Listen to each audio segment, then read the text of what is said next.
이분 같은 경우는 총 채무가 5억 이상이었죠. 약 5억 정도의 채무가 1,800만 원으로 줄어들었습니다. 최저 변제율에 성공한 그런 사건이라고 보면 될 것 같습니다.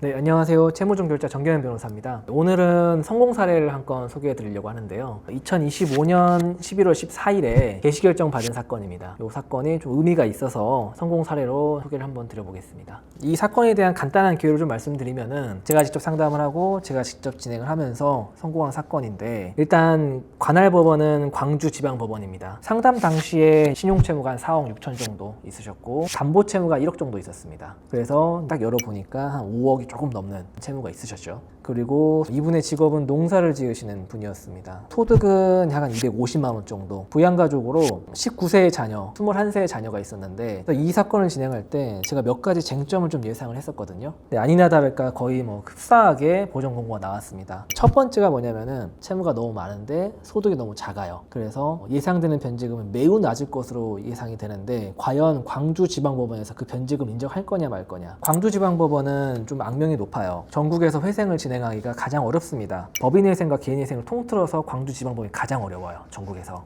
지금 이 사건도 그런 게 금지 명령이 기각이 됐는데요. 광주지방법원 같은 경우는 충분한 변제율이 보장이 돼야 금지 명령이 나옵니다. 근데 이 사건 같은 경우는 신청 당시부터 거의 최저 변제율로 신청이 들어갔기 때문에 금지 명령이 기각이 됐어요. 그래서 저희가 금지 명령을 받기 위해서도 법원과 많은 다툼이 있었습니다. 그래서 결국에는 금지 명령을 받았습니다. 그리고 보정공고 2번 만에 사건을 개시결정까지 이끌어냈습니다. 그리고 사실 광주지방법원하고는 약간 좀 인연이 있는, 예전에 제가 한번 너무나 그 보정 공고에 너무나 큰 충격을 받아가지고 판사님한테 직접 항의한 적도 있습니다. 그런 걸 좀 감안해 주셨나? 라는 생각도 좀 들고. 네. 그 두 번째 쟁점은 소득이 불분명합니다. 보통 우리가 사업자분들은 거래하실 때 매출을 일으키면은 매출에 대한 세금계산서 발행하고, 매입하면 세금계산서 발행하고 해가지고 세금 관련되어 있는 서류들을 정확하게 정리를 하는 편이거든요. 근데 농사 지으시는 분들은 그게 잘 안 돼 있어요. 왜냐면 영세한 그 농민들한테 거래에 물건을 떼오기 때문에, 그렇기 때문에 그냥 돈을 줘요. 그냥 현금을 누구누구 이름 앞으로 그냥 돈을 준다거나 계좌이체를 한다거나, 이런 소명되지 않는 거래 내역이 굉장히 많습니다. 그렇게 되면은 수입 및 지출에 관한 목록을 작성하기 굉장히 어려워요. 수입이 있을 경우 내가 매출이 있다. 그러면 매출에 대해서 세금계산서 발행해야 되는데 그런 부분들이 잘 안 돼 있는 경우도 있고, 매입에 대한 세금계산서나 증빙자료도 없을 경우가 더 많아요.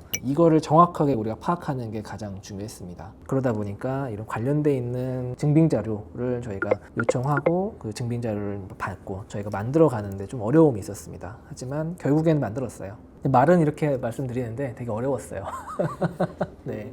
세 번째 쟁점은 부양가족 부분인데, 자녀가 두 분이 있어요. 한 분은 21세 성년이고 한 분은 19세로 3년 이내에 성년이 되는 게 확실시되는 그런 이제 상태였던 것 같은데요. 보통 이런 경우는 법원에서 곧 성년이 되니까 부양가족에서 그 부분을 감안해라. 그래서 만약에 미성년자면 2년 정도까지만 2인 생계비로 놓고 마지막 1년 1인 생계비로 계획을 짜라. 이런 식으로 보정이 나오는 경우가 꽤 많습니다. 그래서 제가 저희 의뢰인한테 일단은 서둘러 진행을 하자. 그리고 저희가 이런 경우는 이제 21세 자녀에 대한 교육비, 19세가 이제 20세가 된다고 하더라도 여전히 우리나라의 정서상 부양가족일 수 있잖아요. 이런 부분들, 그리고 출퇴근하기 위한 추가적인 생계비 같은 거, 이런 것들을 충분히 이제 법원에 주장하고 다퉈가지고 2인 생계비를 고소해냈습니다. 덧붙이자면은 이 사건 같은 경우는 조건부인가도 나지 않은 사건이에요. 조건부인가란 게 채무자한테 매달 7월에 소득을 신고해서 소득이 올라가면 올라간 만큼 더 변제해라, 이런 조건을 달아가지고 인가를 내주는 사건인데, 이 사건 같은 경우는 그런 것도 없었습니다. 조건부인가 나오는 그 기준이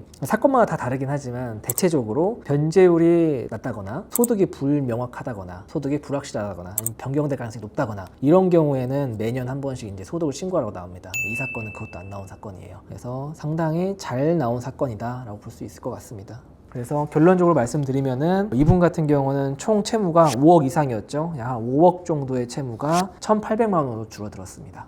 쟁점만 놓고 보니까 되게 간단해 보이는데 실제로는 쉽지 않았습니다. 이분 상담할 때부터 저도 약간 이거 가능할 것 같은데 광주지방법원이 될까라는 의구심이 좀 있었는데, 해봅시다 라고 해서 되게 심혈을 많이 기울였어요. 그리고 자금 수지 같은 것들, 그런 것들 짤 때 자료가 너무 없는 거예요. 계좌 거래 내역 가지고 저희가 다 세세하게 짜고 의뢰인들한테 물어보고 해가지고 겨우겨우 짰는데, 그거를 다행히 법원으로부터 인정을 받아서 저희 의뢰인한테도 되게 좋은 경우죠. 저하고 상담 마감하셨을 때 되게 힘들어하셨어요. 아내분도 지금 회생 진행 중이시거든요. 갑자기 그 농사가 잘 안 되셔가지고 갑자기 힘들어진 케이스예요. 그러다 보니까 지금 이거 안 되면 저희 뭐 살기 힘듭니다 이렇게 저한테 말씀해 주셔가지고 제가 정말 무거운 마음으로 무조건 성공해야 된다는 생각으로 사건을 진행했었습니다. 나름 제가 노력한 만큼의 결과가 있었던 사건이 아닐까 싶습니다. 네.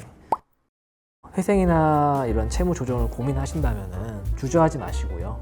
언제든지 저한테 상담 주시면 제가 친절히 안내해 드리도록 하겠습니다. 감사합니다.